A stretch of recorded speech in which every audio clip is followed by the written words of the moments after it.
Alhamdulillahirobbilalamin wassalatu wassalamu ala asyrofil anbiya'i wal mursalin wa ala alihi washabihi ajmain. Alhamdulillah, puji syukur manfaat intinya kita panjatkan kehadirat Allah Subhanahu wa taala karena pada siang hari ini kita semua diberikan kesempatan untuk berkumpul dalam rangka pementasan modul 1.4 program pendidikan guru penggerak. Saya ucapkan terima kasih kepada Bapak Ibu yang bersedia menyediakan waktunya, yang mau hadir dalam acara pementasan ini, yang mau memberikan sumbangsinya, yang mau bertukar pikir nantinya, dan tentunya hal ini akan membawa dampak yang positif untuk kita semua ya Bapak Ibu ya. Saya ucapkan terima kasih juga kepada Ibu Kepala Sekolah, Ibu Neni Zuraida, yang memberikan saya izin pada hari ini untuk menyampaikan pembahasan modul 1.4 yang merupakan hasil pemahaman bagi CDP Angkatan 7 setelah mempelajari modul 1 dari 1.1 sampai 1.4. Di sini saya membersamai Bapak dan Ibu semua. Bukan berarti di sini saya memiliki ilmu yang lebih, tapi tidak Bapak Ibu ya. Di sini kita saling berbagi, saling bertukar pikiran, menyamakan pandangan, menyamakan pendapat, menyamakan visi, sehingga kelak nantinya kita dapat bersama-sama memajukan pendidikan yang ada di sekolah kita ini. Dan khususnya lagi, di sini kita bisa bersama-sama mewujudkan dalam mewujudkan anak-anak yang bahagia, anak-anak yang sejahtera, anak-anak yang memperoleh haknya di sekolah kita bersama-sama ya Bapak Ibu ya. Mungkin perkenalan dulu dari saya. Bapak Ibu sudah kenal semua, saya Lamina Sari. Di sini saya sebagai guru kelas 4 dan pada kegiatan ini saya adalah peserta CGP Angkatan 7 program pendidikan guru penggerak. Kita lanjut. Nah, di sini Bapak Ibu saya ya. Alhamdulillah dapat kesempatan untuk mengikuti pendidikan guru penggerak untuk menambah ilmu, untuk menambah pengalaman, menambah pengetahuan, sehingga kita dapat berbagi pengetahuan di sekolah kita ini. Di sini Bapak Ibu dalam mengikuti program pendidikan guru penggerak saya ditemani oleh fasilitator dan pendamping praktik. Kebetulan fasilitator kami itu Ibu Hardianti Serno. Beliau kita di Maluku Bapak Ibu, jadi sangat jauh sekali dalam posisi kita di Palembang atau di Ogan Ilir ini. Dengan posisi beliau, namun beliau tetap membersamai kami dalam memfasilitasi kami dalam kegiatan program guru penggerak ini. Kemudian pendamping kami ada Pak Sarto Abadi. Kemarin kita juga sudah ketemu waktu pendampingan review yang pertama ya Bapak Ibu ya. Pak Sarto ini kebetulan adalah kepala sekolah SMP di Rambang Kota ya. Jadi beliau ini tinggalnya di Ogan Ilir. Nah, di sini ada foto sama-sama. Ini kelompok saya Bapak Ibu, teman satu kelompok, teman seperjuangan saya di CGP Angkatan 7. Kebetulan ada 6 orang dan satu bapak sendiri ada, 5 orangnya perempuan semua. Ini teman-teman saya kalau berdiskusi, kalau mengerjakan tugas, ini teman-teman yang sudah dibentuk oleh program pendidikan guru penggerak. Oke, adapun tujuan pembahasan modul 1.4 tentang budaya positif pada hari ini yang pertama membagikan pemahaman dan pengalaman kepada rekan sesama guru. Yang kedua berkolaborasi untuk bersama-sama meningkatkan kualitas pendidikan di sekolah. Kemudian yang ketiga sebagai tugas aksi nyata CGP pada modul 1.4. Pembagian materi pada modul 1.4 tentang budaya positif Bapak Ibu. Jadi saat kami mempelajari modul 1.4 ini ada 6 materi pokok. Yang pertama tentang disiplin positif dan nilai-nilai kebajikan universal. Materi yang kedua tentang teori motivasi, hukuman dan penghargaan serta restitusi. Kemudian materi ketiga tentang keyakinan kelas. Materi keempat tentang kebutuhan dasar manusia. Materi kelima, 5 posisi kontrol pada restitusi, dan materi keenam yaitu segitiga restitusi. Oke, tadi sesuai judul pada awal slide tadi, yaitu budaya positif apa itu ya. Kita tahu kalau budaya itu merupakan kebiasaan yang dilakukan pada suatu kumpulan, baik sekolah, kehidupan keluarga maupun kehidupan bermasyarakat. Di sini budaya positif tentunya berarti di lingkungan kerja kita, di lingkungan sekolah kita. Budaya positif artinya kita membiasakan hal-hal yang positif yang tentunya dimulai dari diri kita sendiri. Lalu kita bisa mengajarkannya kepada anak-anak didik kita, ya Bapak Ibu. Maksud saya di sini disiplin positif itu merupakan unsur terwujudnya budaya positif. Jadi kalau mau adanya budaya positif terwujud di sekolah kita, maka unsur terwujudnya itu adalah disiplin positif dulu. Nah, disiplin di sini tidak sama dengan hukuman. Biasanya kita beranggapan bahwa disiplin itu notabene-nya hukuman ya Bapak Ibu ya. Jadi pada saat anak melanggar ada hukuman. Anak melanggar ada hukuman, ada tata tertib, ada pelanggaran, ada hukuman. Nah, ternyata tidak seperti itu Bapak Ibu. Disiplin itu tidak sama dengan hukuman. Malah hukuman itu harusnya tidak perlu kita gunakan.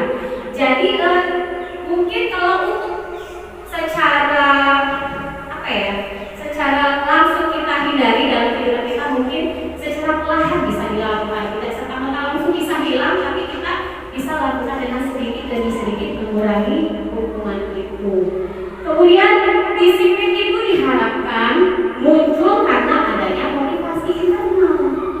Jadi disiplin itu bukan karena kita suruh, nah tolong nanti ambil misalnya mejanya berantakan nih di kelas, gara-gara dia tidak merapikan meja kita kasih hukuman. Nah, harusnya kita itu berupaya untuk memunculkan disiplin diri, adanya motivasi internal, adanya kemauan dari dalam diri siswa. Itu yang kita harapkan pada kegiatan hari ini.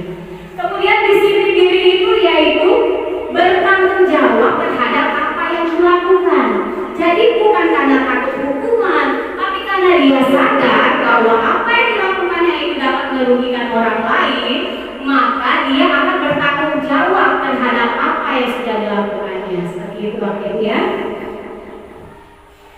Lanjut lagi ke tujuan pendidik. Di sini tujuan pendidik, itu adalah kita semua ya Bapak Ibu ya.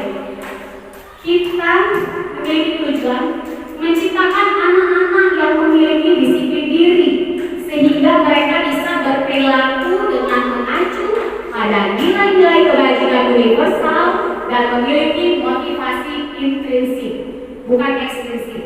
Jadi motivasinya untuk melakukan disiplin itu dari dalam dirinya sendiri, bukan karena adanya dorongan dari luar. Nah, menyangkut nilai-nilai kebajikan ya Bapak Ibu ya. Nilai-nilai kebajikan ini merupakan sifat-sifat positif manusia. Jadi sebenarnya manusia itu mempunyai sifat-sifat positif. Nah, nilai-nilai kebajikan yang diyakini maka akan terbentuk motivasi intrinsik. Nilai-nilai kebajikan itu bersifat universal. Seperti apa nilai-nilai kebajikan itu? Nah, di sini bisa kita lihat bersama Bapak Ibu ya. Contoh nilai-nilai kebajikan yang bisa kita terapkan kepada anak-anak kita itu yang pertama ada diri, rajin, beriman, jujur, berani, kerjasama, kreatif, santun, percaya diri, toleransi, peduli, dan baik hati. Namun tidak menutup kemungkinan hanya 12 poin ini saja Bapak Ibu. Mungkin Bapak Ibu di sini bisa menambahkan yang lain. Bisa Bapak Ibu berbagi, bisa ditambahin Bapak Ibu contoh nilai-nilai kebajikan. Jadi nilai-nilai kebajikan itu adalah sifat-sifat positif. Nah, jadi segala yang positif bisa kita jadikan menjadi nilai-nilai kebajikan. Apa yang Natasha? Bisa kasih contoh satu? Saling menghormati. Boleh, betul. Apa yang Natasha saling menghormati, betul sekali. Yang lain bisa ditambahkan? Bisa dilihat-lihat dulu yang mana yang belum ada kira-kira sikap positif dalam kehidupan kita sehari-hari. Bisa ditambah. Bu Yuri? Apa Bu Yuri? Tanggung jawab. Oke, tanggung jawab.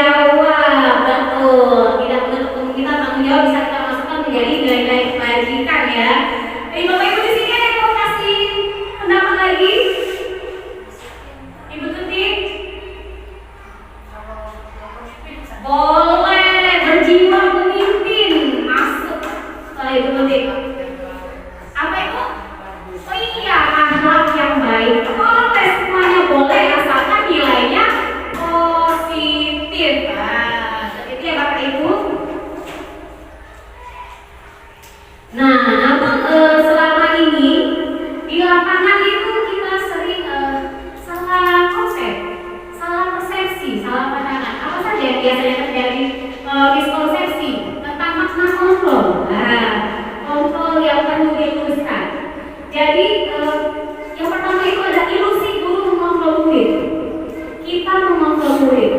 Sebenarnya kita nggak bisa mengontrol orang lain, gitu. Yang bisa mengontrol orang lain itu adalah dirinya sendiri. Jadi waktu kita kembali lagi ke tadi, jika kita menyuruh anak mau hidup sehat, tapi kita cuma menyuruh, ya, tanpa adanya motivasi kita, maka itu hasilnya akan tidak maksimal. Gitu. Jadi kita hilangkan konsepnya bahwa guru itu bisa mengontrol murid. Jadi kita nggak bisa mengontrol mereka. Kita suruh mereka duduk mantep, 5 menit kemudian mereka berdiri lari-lari. Nah gitu ya Bapak Ibu. Jadi kita nggak bisa mengontrol anak-anak itu. Kemudian yang kedua, ilusi bahwa semua penguatan positif atau bujukan bermanfaat. Nah, kalau kita kasih penguatan positif atau bujukan, kita pasti mikir, oh kalau anak dibujuk, pasti dia mau melakukan apa yang kita lakukan. Memang dia mau Bapak Ibu, tapi konsep dirinya nggak ada. Dia mau melakukan itu karena ada dorongan dari orang lain, bukan karena kesadaran dari dalam dirinya sendiri. Terus yang ketiga, ilusi bahwa kritik dapat membuat orang merasa bersalah dalam menguatkan karakter. Jadi kalau misalnya nih ada anak yang melakukan kesalahan terus kita kritik, kita beranggapan kalau dia kritik malah dia merasa bersalah dan dapat menguatkan karakter. Nah itu tidak simpel. Ketika seseorang merasa bersalah, maka biasanya dampaknya psikisnya dia akan merasa malu, merasa minder, dan bahkan itu tidak dapat menguatkan karakter. Nah itu yang sebenarnya konsep yang harus kita minimalisir sebagai posisi kita sebagai pendidik Bapak Ibu. Kemudian yang keempat, ilusi bahwa orang dewasa memiliki hak untuk memaksa. Jadi kan kita mau memaksa anak-anak, kita paksa anak untuk mengikuti apa yang kita inginkan, karena justru itu malah membuat anak menjadi berontak. Nah, jadi pada dasarnya ini sudah terjadi di lingkungan kita. Tidak jauh saya sendiri pun mengalaminya. Namun setelah saya mengikuti modul 1.4 ini ternyata banyak sekali materi-materi baru, pemahaman-pemahaman baru yang harus kita ubah konsep itu dalam hidup kita. Oke, lanjut ya Bapak Ibu ya. Paradigma yang dapat merubah seseorang untuk dapat mengontrol diri dan menguasai diri dengan mengacu pada nilai-nilai yang dihargai, yaitu dengan pendekatan teori kontrol. Jadi kembali lagi kita tidak bisa mengubah orang lain, tidak bisa mengontrol orang lain, tapi ada yang namanya pendekatan. Pendekatannya dengan pendekatan teori kontrol. Dan ini dirasa pendekatan yang paling tepat bagi guru untuk menciptakan disiplin diri bagi murid-murid kita di sekolah. Nah ini pendekatan teori kontrol dapat kita lihat bersama-sama. Di dalam teori kontrol mengatakan bahwa kebutuhan manusia berbeda-beda. Benar. Kebutuhan Ibu Natasha akan berbeda dengan kebutuhan Ibu Devi. Kebutuhan Ibu Tumian juga akan berbeda dengan kebutuhan Ibu Yuni, dan begitu pun kebutuhan Ibu Zainama akan berbeda dengan kebutuhan Ibu Tuti. Ada kebutuhan yang mudah terpenuhi dan ada juga kebutuhan yang sulit untuk kita penuhi. Kemudian setiap orang punya gambaran sendiri. Benar. Saya melihat jembatan flyover itu, mungkin saya mikirnya kayak gini. Oh, nanti kalau misalnya ada anak-anak lompat dari situ bahaya ya Bapak Ibu ya.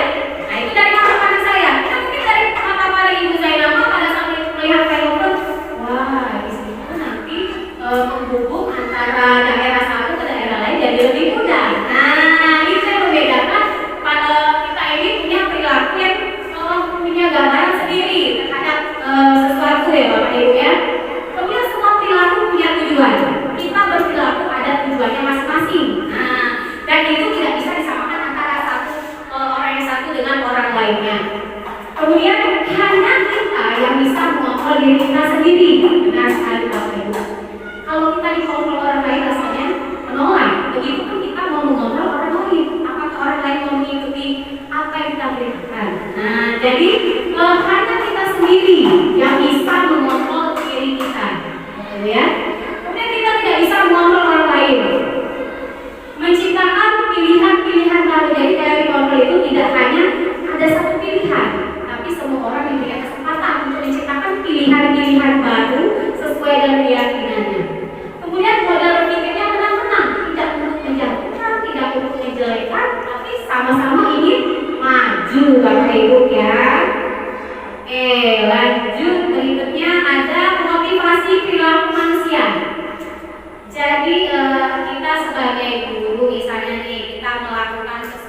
itu kan ada motivasinya masing-masing ya Bapak Ibu ya. Jadi ada 3 motivasi perilaku manusia itu. Yang pertama, untuk menghindari ketidaknyamanan atau hukuman. Contoh di kelas, anak-anak pagi datang, oke dia datang tepat waktu. Tapi mungkin kita tahu dia datang tepat waktu karena dia takut akan hukuman. Ayo cepat-cepat datang ya. Nanti kalau saya terlambat saya dihukum. Gitu. Itu yang pertama, motivasi yang pertama. Motivasi yang kedua, untuk mendapatkan imbalan atau penghargaan dari orang lain. Jadi dia datang pagi, dia dipuji sama gurunya. Wah, kamu datang pagi ya nak, bagus sekali. Mungkin dia merasa senang mendapatkan pujian. Nah, Bapak Ibu ya. Kemudian motivasi yang ketiga, untuk menjadi orang yang diri kita inginkan dan menghargai diri sendiri dengan nilai-nilai yang dipercaya. Jadi kali contoh tadi, waktu anak datang tepat waktu dia merasa aku harus datang tepat waktu. Hal itu berguna untuk diri saya sendiri katanya. Bermanfaat untuk diri saya sendiri dan tidak berguna untuk orang lain. Kira-kira dari ketiga motivasi itu, motivasi yang paling baik itu mana Bapak Ibu? 1, 2, atau 3? 3 ya Bapak Ibu ya. Jadi kita tuh berperilaku karena memang adanya keinginan dari diri kita sendiri. Karena kita menghargai diri kita sendiri dengan nilai-nilai yang kita percaya. Oke. Balik lagi, motivasi itu ada 2. Ada motivasi intrinsik dan ada motivasi ekstrinsik. Kita tahu kalau yin itu kan dalam ya Bapak Ibu ya. Jadi motivasi intrinsik itu motivasi yang muncul dari diri kita sendiri. Tanpa orang lain nyuruh, tanpa orang lain kasih hukuman atau penghargaan, udah ada muncul dari dalam dirinya sendiri. Tapi kalau motivasi ekstrinsik itu karena orang lain, karena adanya penghargaan, adanya hukuman, adanya dorongan dari orang lain. Itu motivasi ekstrinsik Bapak Ibu ya. Motivasi intrinsik ini diharapkan dapat muncul pada diri murid. Murid melakukan sesuatu bukan karena takut akan hukuman atau haus penghargaan, namun berupaya untuk menghargai diri sendiri dengan nilai-nilai yang percaya. Ini adalah murid yang kita idam-idamkan ya Bapak Ibu ya. Oke, mau rice breaking dulu nih Bapak Ibu biar gak kenyang. Kayaknya Ibu Betty fokus sekali ya. Kayaknya betul sekali Ibu Betty. Tapi tetap cantik ya Bu Betty ya. Oke, di sini ice breakingnya Bapak Ibu kita bisa lihat di sini ada 4 ekspresi wajah. Nah, ekspresi wajah. Jadi di sini saudara, di ekspresi pertama coba Bapak Ibu tiru deh.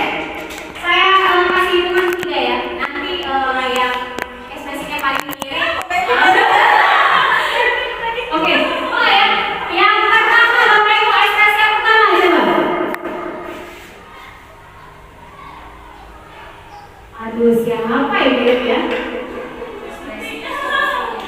Coba ulangi Bapak Ibu. Alisnya lurus, mulutnya datar. Oke, butuh tidak yang paling mirip ya, kayak sesuatu yang saya ikuti.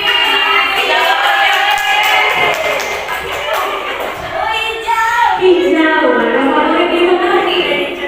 Oke, masih banyak yang tidak terlayani. Oke, lanjut ya, ekspresi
record.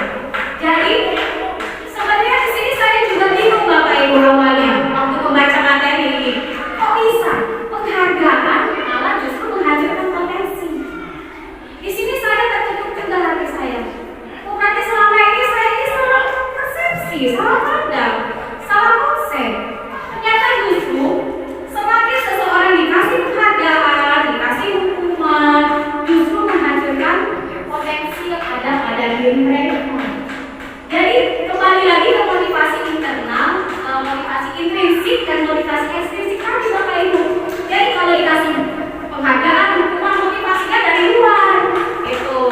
Jadi yang kita harapkan itu motivasi dari dalam.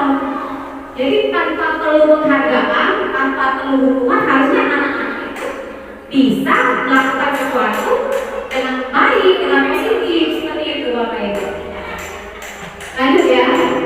Nah, hadiah sebagai iming-iming untuk melakukan sesuatu, sama halnya kita berasumsi bahwa murid tidak dapat melakukannya, atau bahkan mereka tidak akan memilih untuk melakukannya. Jadi kadang kalau ada hadiah sebagai iming-iming, karena seperti ini Bapak Ibu, anak-anak itu kan perlu kita bimbing, perlu kita fasilitasi untuk menemukan jati dirinya. Jadi kalau dari pertama kita belum bantu dia menemukan jati diri yang sesungguhnya, tapi kita sudah kasih penghargaan, kita kasih hukuman, yang ada dia tidak tahu apa sebenarnya manfaat perilaku yang harusnya dia lakukan itu. Ini dia melakukan sesuatu karena ada dorongan dari luar, itu saya dari diri saya sendiri. Seperti itu ya Bapak Ibu ya. Nah, dihukum oleh penghargaan. Jadi saya juga terkejut nih Bapak Ibu. Ada pernyataan dihukum oleh penghargaan. Malah seharusnya penghargaan itu kan memberikan kebahagiaan. Justru malah penghargaan itu jauh menghukum malah. Kenapa? Karena ada pengaruh jangka pendek dan jangka panjangnya. Kemudian penghargaan itu tidak efektif. Penghargaan dalam usaha hubungan. Jadi misalnya ada juara kelas nih Bapak Ibu. Juara 1 dengan juara 2 hadiahnya berbeda. Nanti dia mikirnya seperti ini. Aku kalau nggak juara 1 nggak bisa dapat hadiah itu.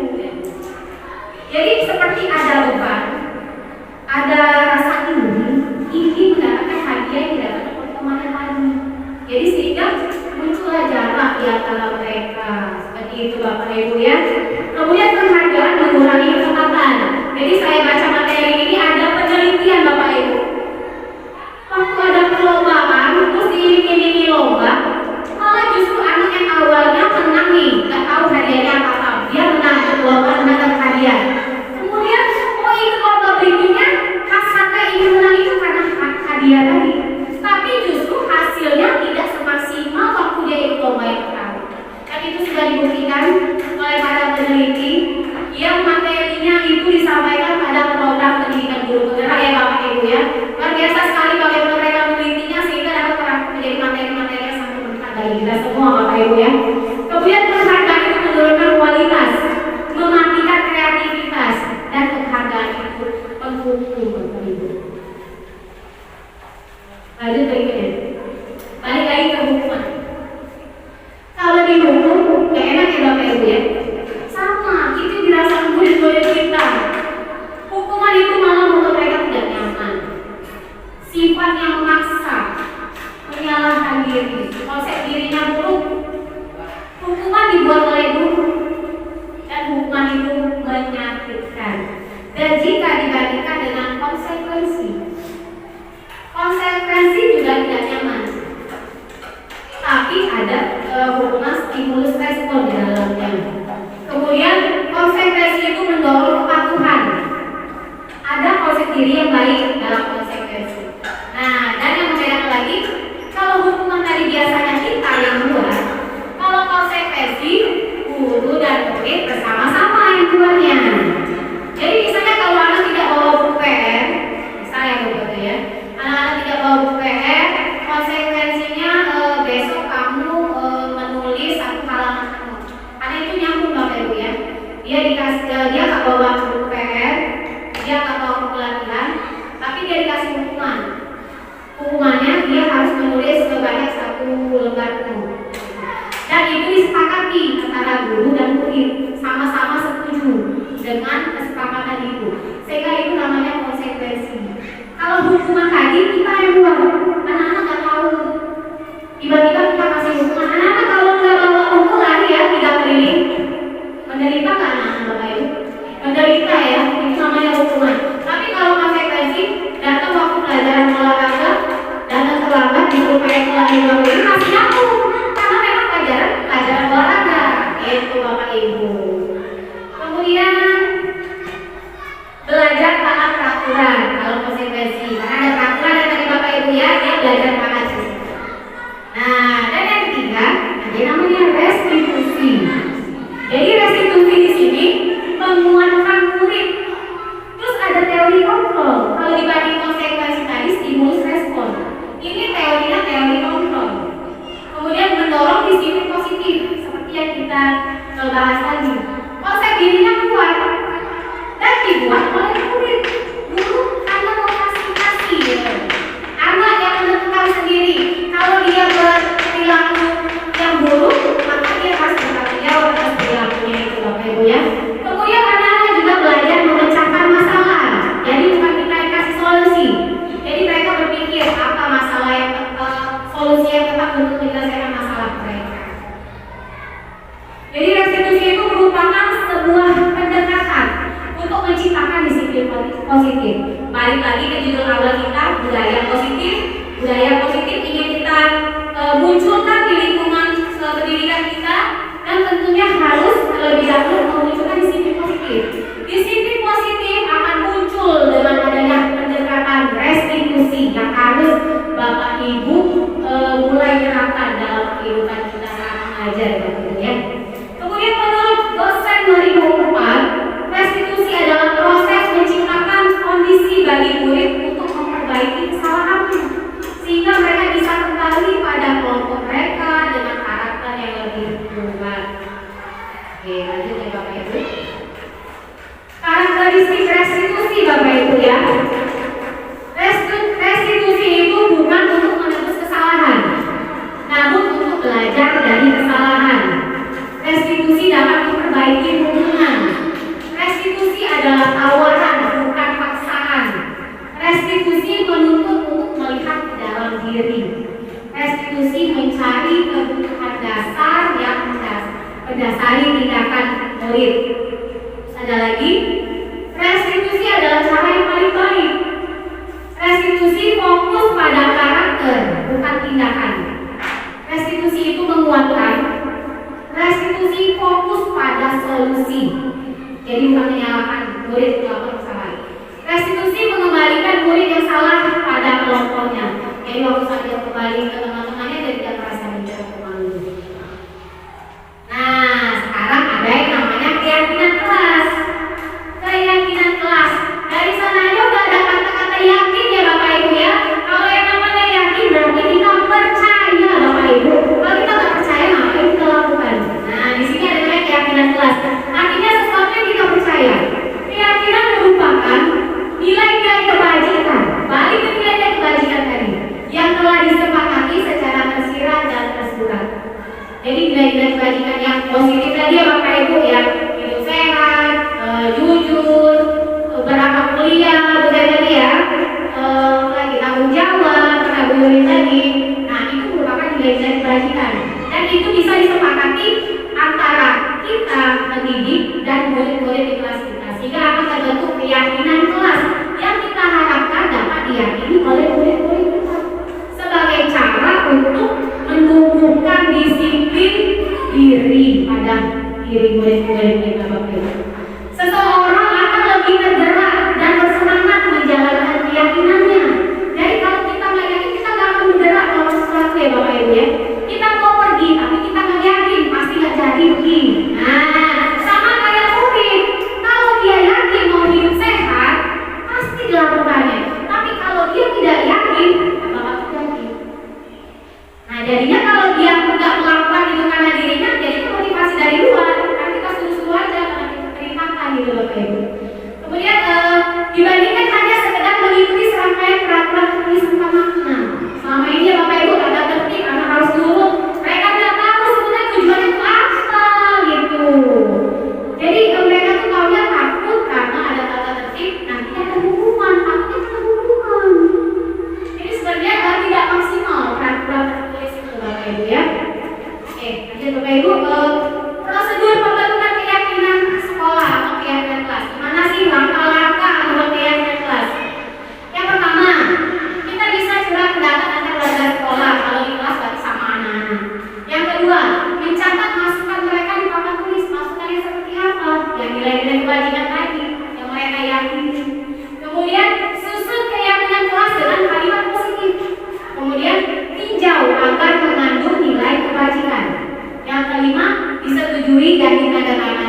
mereka yakini. Misal, tuh si siapa nih? Si Adin, dia tulis baik hati. Jadi dia beranggapan bahwa baik hati itu kan dalam hidupnya Bapak Ibu. Kemudian bisa lihat lagi sampai ada yang saling menolong. Terus saya kaget juga waktu mereka tulis ini ya Bapak Ibu ya. Bisa dia merasakan bahwa kalau saling menolong itu bermanfaat dalam hidup mereka Bapak Ibu. Kemudian, nah kalau sudah jadi kita buat hiasan. Ini sama-sama bolehlah difoto buat kenang-kenangan. Kemudian dipajang di dinding kelas Bapak Ibu ya, di dinding kelas. Bisa buat yel-yel juga Bapak Ibu. Jadi biar tiap pagi biar ingat. Oh, nambah yakin kan? Jadi biar tiap kelas dari bersama-sama terus diingat sama-sama nambah yakin. Oke. Lanjut ya Bapak Ibu, ini ada kebutuhan dasar manusia. Jadi kebutuhan dasar manusia itu ada 5. Kita semua di sini membutuhkan 5 kebutuhan ini. Begitupun murid-murid kita. Yang pertama, bertahan hidup. Kita perlu makan, perlu rumah, lingkungan yang nyaman Bapak Ibu ya. Kemudian merasa diterima dan dicintai. Gak ada yang mau dibenci Bapak Ibu. Ingin dicintai, ingin dipedulikan, ingin diterima. Kemudian ada yang namanya kebebasan. Kita tidak mau hidup kita diatur-atur ya Bapak Ibu ya. Tidak mau. Tapi kalau kita diberikan kebebasan, itu hak kita sebenarnya. Kemudian kesenangan. Kebutuhan akan kesenangan. Mau sedih terus? Tidak ya Bapak Ibu ya. Kesenangan itu menjadi kebutuhan dasar kita. Kemudian ada penguasaan. Penguasaan di sini maksudnya bukan berkuasa, tapi kita ingin mendapatkan pengakuan. Misalnya nih, Ibu Zai, guru agama Islam di sekolah kita. Nah, mungkin kalau di sini Ibu Zai cuma sendirian yang Ibu Zai di sini. Ibu saya pernah mendapatkan pengakuan dari kita bahwa beliau memahami pembelajaran agama Islam jauh lebih dari kita Bapak Ibu. Nah itu namanya kebutuhan kekuasaan namanya Bapak Ibu ya. Oke lanjut ya. Dunia berkualitas. Apa itu dunia berkualitas? Dunia berkualitas adalah tempat khusus dalam pikiran kita, tempat kita menyimpan gambaran representasi dari semua yang kita inginkan. Jadi biasanya dunia berkualitas ini sifatnya unik. Kemudian berisi orang-orang yang menjadi kenangan manis dalam kehidupan kita. Peristiwanya pasti positif dan membuat kita bahagia. Mungkin waktu kecil ingat apa ya? Bu Betty ada kenangan manis nggak? Waktu kecil ada ingatan manis dalam ingatan Ibu Betty, masih Ibu Betty ingat sampai sekarang? Pengen. Wah, terus mana Ibu Betty ya? Teman mainnya siapa namanya Ibu Betty? Si Anyong. Yang paling. Karena itu sahabat kamu semua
cuma posisi kontrol.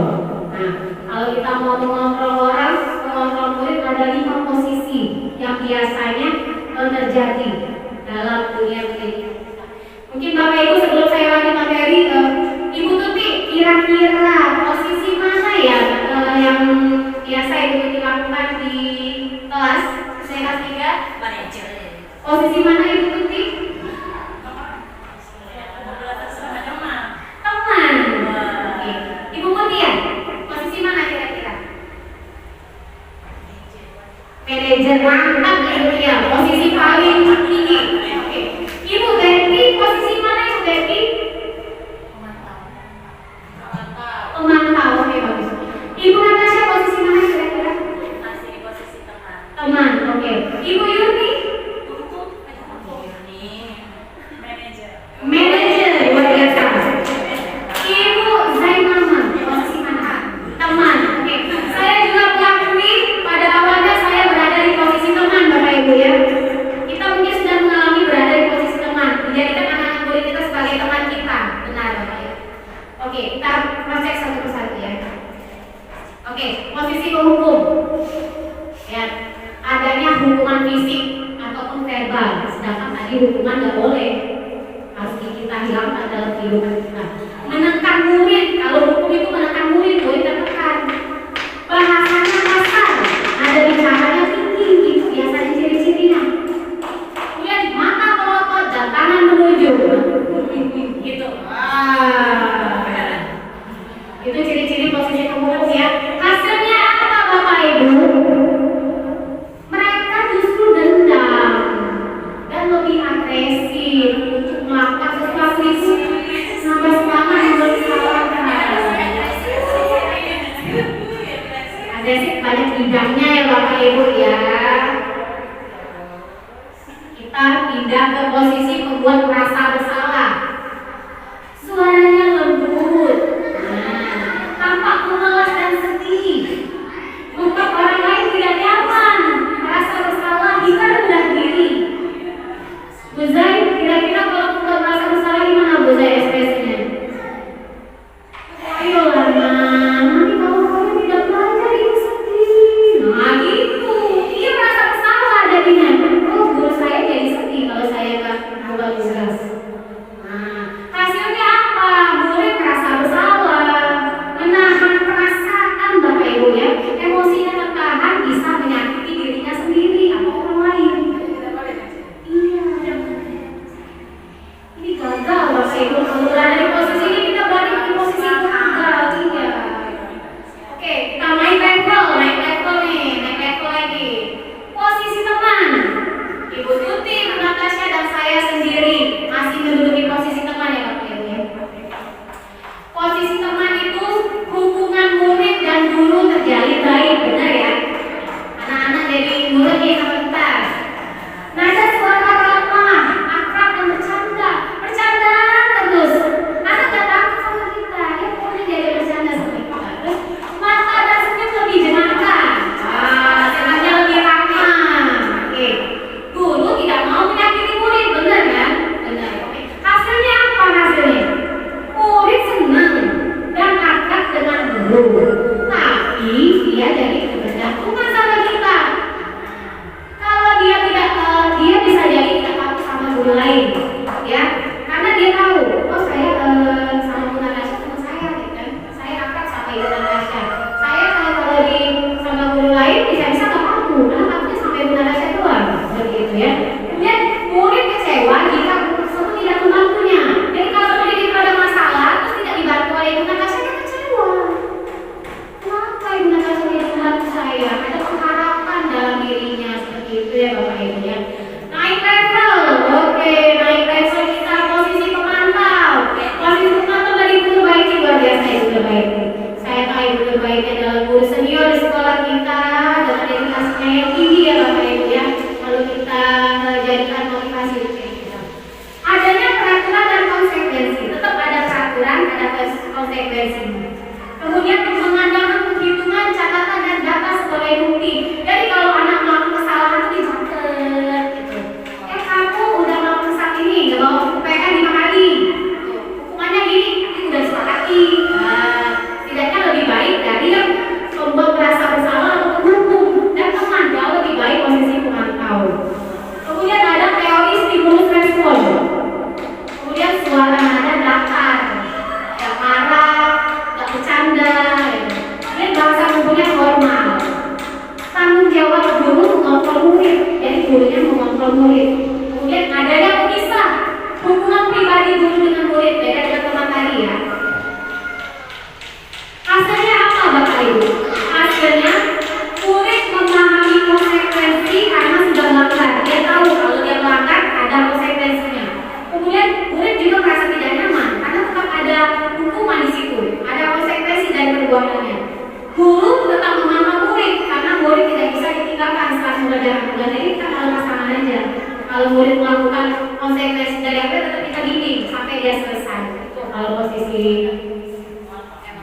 Guru mendukung murid menemukan solusi atas permasalahannya sendiri.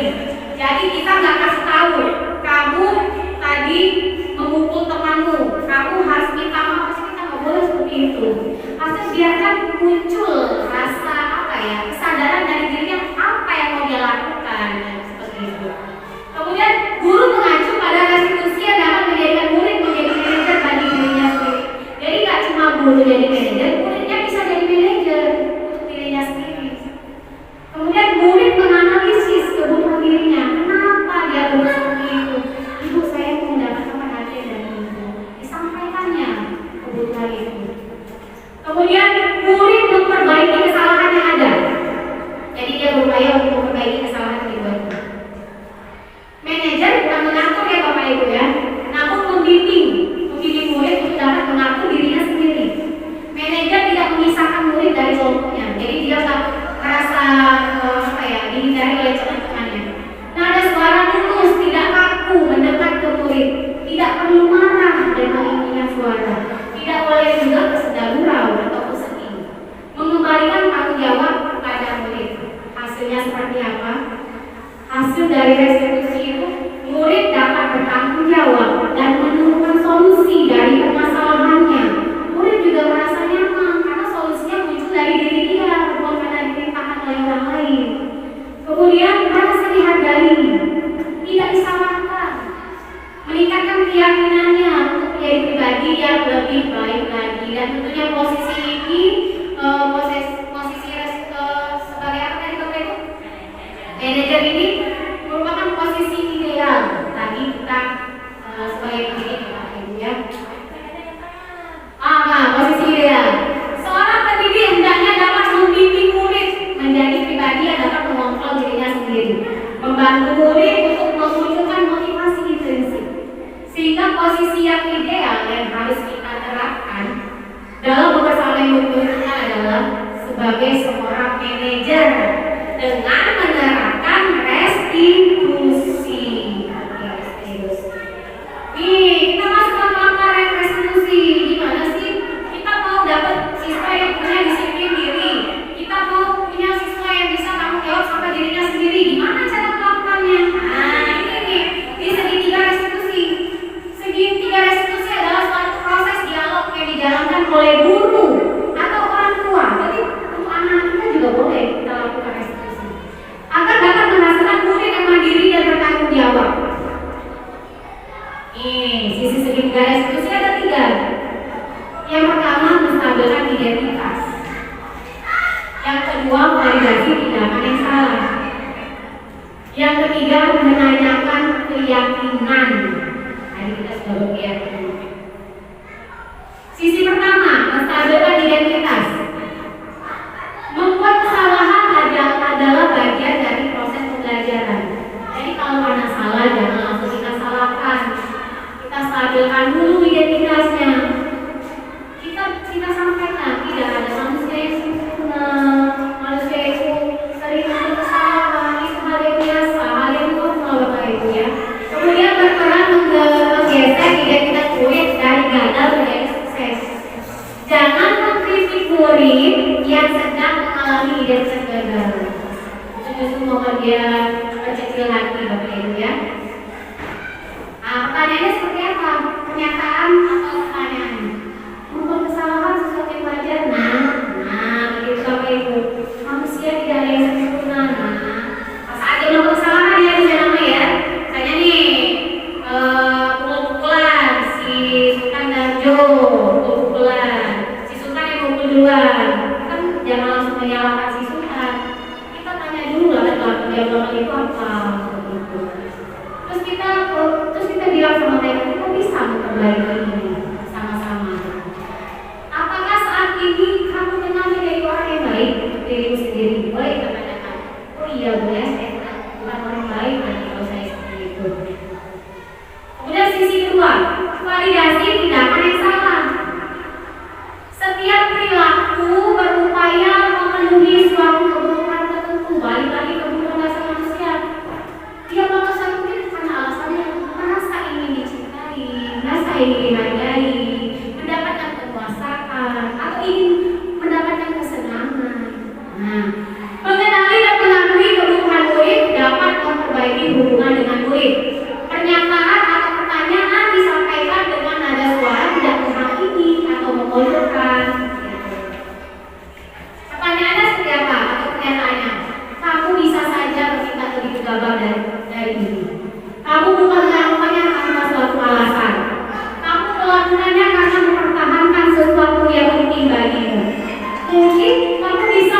mempelajari suatu perilaku baru yang lebih efektif? Bersediakah kamu mempelajarinya? Katanya seperti itu Bapak Ibu ya.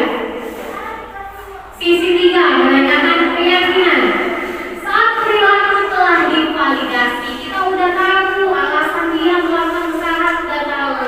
Maka murid telah siap mengaitkan dengan keyakinannya. Tadi kita udah berkeyakinan kelas.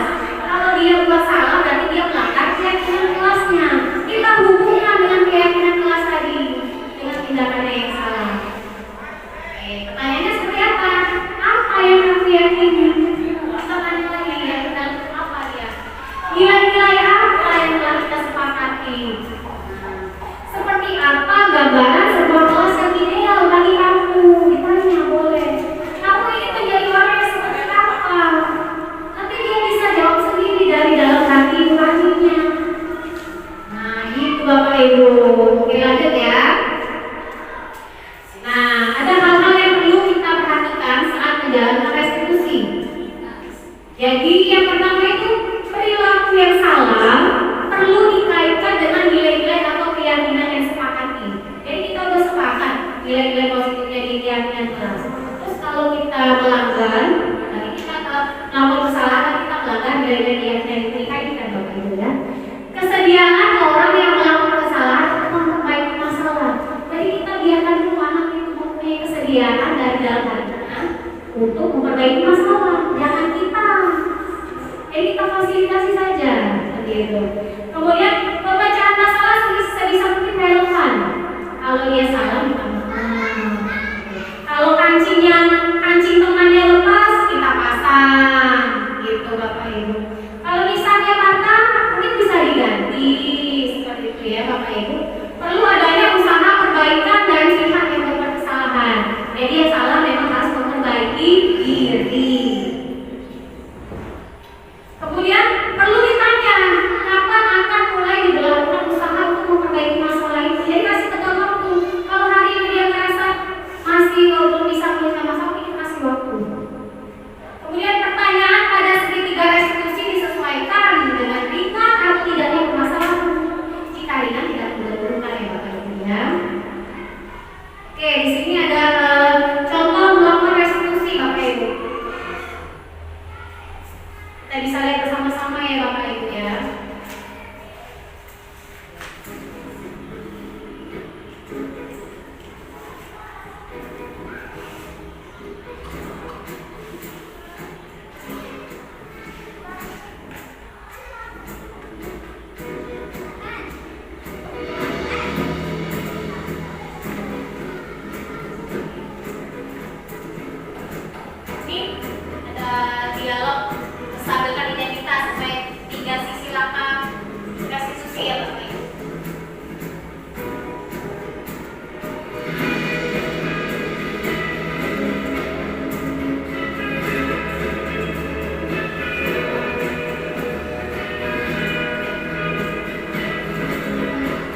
posisinya sebagai manajer ya Bapak Ibu ya. Posisi saat ini sebagai manajer dan melakukan langkah-langkah restitusi.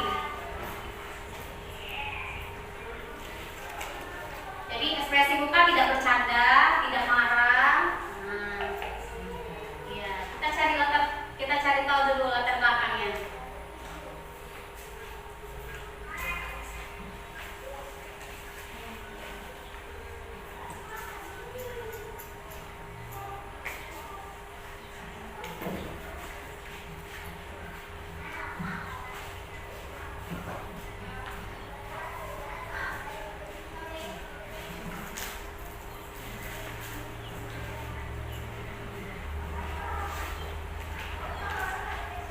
Akhirnya dia punya kesadaran sendiri. Diambilnya sampah tadi, dibuangnya di kotak sampah. Terus ada masalah kedua, membiarkan buku yang sudah dibaca berantakan di atas meja. Sering terjadi ya di kelas Bapak Ibu ya. Sampai kan di pojok baca, biasa dibaca. Ini dialog yang terjadi di situ. Pertama biasa kita sadar dulu identitasnya. Jangan kita hardik dia, jangan kita hukum, jangan kita kritik. Boleh kita tanya alasannya apa? Kayak boleh bikin dasar kayak dasar.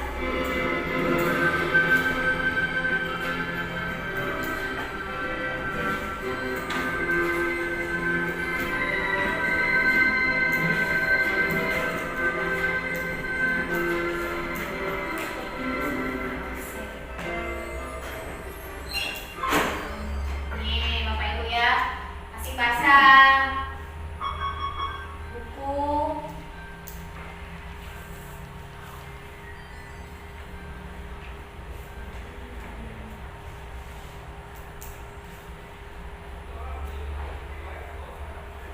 Udah kitanya masuk lagi.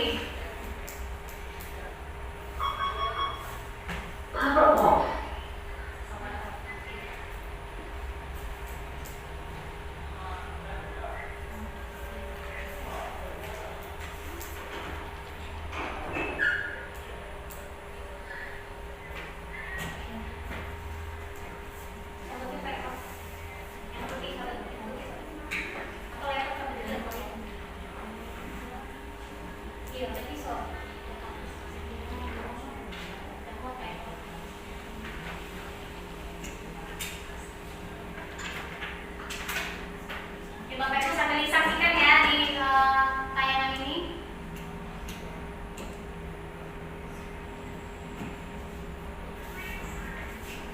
Tetap dengan ekspresi wajah yang datar, tidak marah, dan juga tidak memelas, tidak sedih.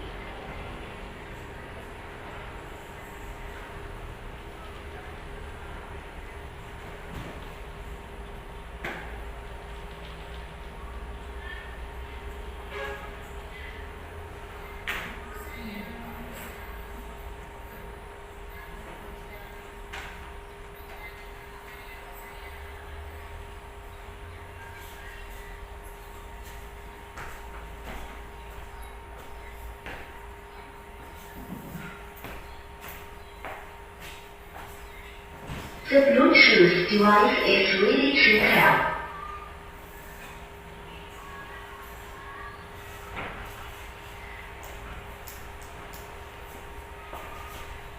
Nah, di sini gurunya bisa meninggalkan murid, kemudian dia punya inisiatif sendiri kan, karena dia tahu solusinya.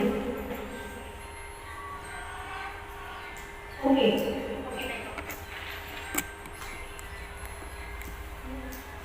Bisa kan masih nyambung ya? Oh, Masih nyambung kan?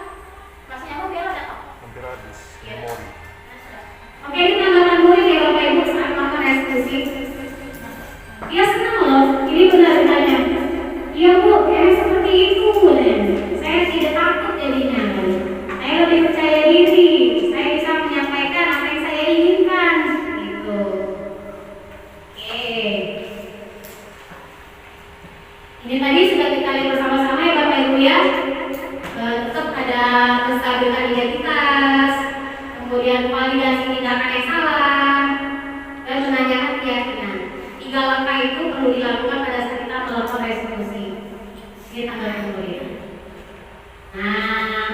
habis. Terima kasih, terus semangat. Oke. Oke Bapak Ibu, mungkin materinya sudah cukup sampai di sini. Saya persilakan kepada Bapak Ibu yang mau bertanya, mau bertukar pikiran, mau memberikan penguatan, silakan. Saya persilakan kepada Bapak Ibu di sini. Oke, Ibu Tuti, silakan Ibu Tuti. Boleh berdiri. Baik, terima kasih kepada Ibu kita atas kesempatan yang kepada saya. Pertama-tama kami ingin mengucapkan terima kasih atas pembahasan yang Ibu kita lakukan pada hari ini. Banyak sekali pengetahuan baru yang kami dapatkan dari Ibu hari ini tentang hukuman, tentang konsekuensi, tentang budaya positif, keyakinan kelas tadi kan.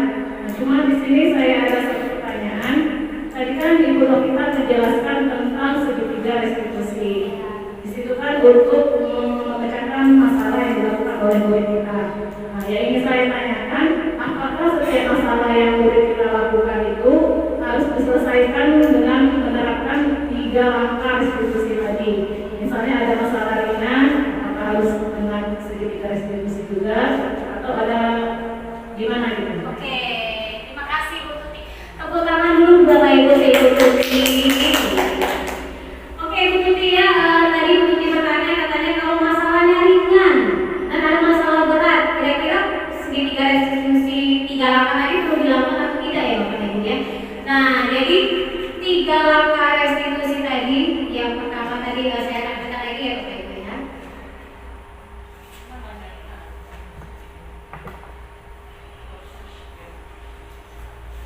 Oke, di sini ada namanya menstabilkan identitas, kemudian validasi tindakan yang salah, lalu menanyakan keyakinan. Jadi ini bisa kita lihat dari ringan atau beratnya masalah Bapak Ibu. Jadi kalau misalnya kita ngadepin murid kita nih, yang ringan ya Bu Tuti ya, misalnya dia buang sampah sembarangan, sebenarnya ringan ya Bu Tuti ya, nggak terlalu berat masalahnya ya. Mungkin ketiga sisi ini Ibu Tuti bisa langsung tanya untuk menanyakan keyakinan saya, itu bisa. Andi misalnya apa yang ada yang tadi yakini, terus dia bilang hidup sehat Bu. Kalau hidup sehat kira-kira apa yang Andi lakukan? Buang sampah Bu. Nah, jadi gimana solusinya? Nah, jadi yang validasi tindakan salah stabilitas tidak perlu dilakukan. Kemudian juga tidak perlu berurusan Ibu Tuti. Kita sesuaikan saja dengan kondisi yang ada. Kemudian kalau masalahnya berat, misalnya nih ada perkelahian, ada Bu Tuti ya. Kemudian apa yang berat nih misalnya sampai anakku terluka, itu mungkin bisa kita lakukan 3 langkah ini Bu Tuti. Jadi informasi yang kita dapatkan itu kompleks Ibu Tuti ya, kalau kita pakai 3 sisi segitiga restitusi itu. Jadi kita sesuaikan dengan ringan atau beratnya permasalahan yang ada di sisi bawah. Mana Ibu Tuti? Oke, terima ya Bu Tuti. Oke, terima kasih Bu Tuti. Bapak Ibu lainnya yang memberikan tanggapan boleh. Hai Bu Yurni, Bu Yurni Desti. Besti. Oke, silakan Ibu Yurni. Berdiri boleh. Ya. Oke, sebelumnya saya pribadi dan semua guru ibu ingin menyampaikan terima kasih dulu ya kepada ibu kita karena sudah mau berbagi ilmunya kepada kami semua ya pada hari ini melalui pemaparan yang sangat menarik dan sangat luar biasa ya ibu kita. Presentasinya juga sangat menarik. Kemudian presentasi yang sudah ibu berikan kepada kami itu membuka pengalaman baru ya, membuka pemahaman kami ya mengenai bagaimana cara menumbuhkan budaya positif baik di kelas maupun di sekolah kita, kemudian bagaimana menerapkan budaya positif tersebut baik di kelas kita maupun di sekolah kita tercinta ini ya. Tadi juga saya sangat tertarik bagaimana cara melaksanakan keyakinan kelas. Nah, tadi sudah dicontohkan oleh Mas 4 ya bagaimana prosedurnya membuat keyakinan kelas. Mungkin itu bisa diterapkan pada semua kelas ya Ibu kita. Terima kasih sudah berbagi ilmu dengan kami semua, mencontohkan bagaimana cara membuat suatu keyakinan kelas tadi. Kemudian ada posisi kontrol. Mungkin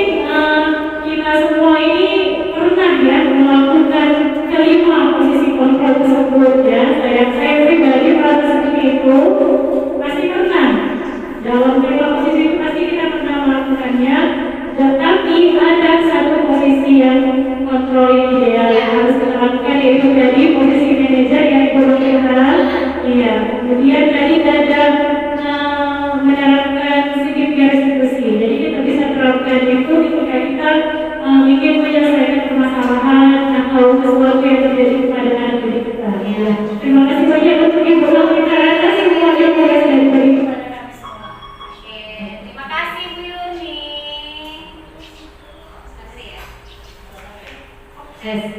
Terima kasih Bu Yuni ya untuk tanggapannya. Saya di sini kembali lagi ya Bu Yuni. Kita di sini sama-sama belajar begitu ya. Nggak ada yang unggul, nggak ada yang tertinggal. Pokoknya kita sama-sama ingin maju, ingin memperbaiki diri, ingin meningkatkan kompetensi kita. Kita sama-sama punya satu visi yaitu mewujudkan murid-murid yang bahagia, yang setinggi-tingginya Bapak Ibu ya, yang belajar tanpa adanya tekanan. Oke Bapak Ibu yang lain ada yang mau bertanya, memberi tanggapan? Cukup ya Bapak Ibu ya. Alhamdulillah kalau begitu Bapak Ibu, saya ucapkan terima kasih yang sebesar-besarnya untuk partisipasinya hari ini, untuk waktu yang diberikan kepada saya, mempersilahkan saya untuk tampil di depan Bapak Ibu semua, yang semuanya adalah guru-guru hebat bagi saya, yang semuanya dapat memberikan contoh yang positif bagi saya di sini. Di sini kita semua sama-sama belajar ya Bapak Ibu ya, kita sama-sama maju untuk mewujudkan sekolah yang guru-gurunya berakhlak mulia, bisa memberikan budaya-budaya positif dan mengibaskan budaya positif itu kepada murid-murid kita. Oke, untuk menutup kegiatan kita pada hari ini, marilah kita bersama-sama melafazkan hamdalah. Alhamdulillah. Terima kasih Bapak Ibu semuanya. Apabila ada salah kata saya minta maaf, dan kepada Allah saya mohon ampun. Saya akhiri. Wabillahi taufiq.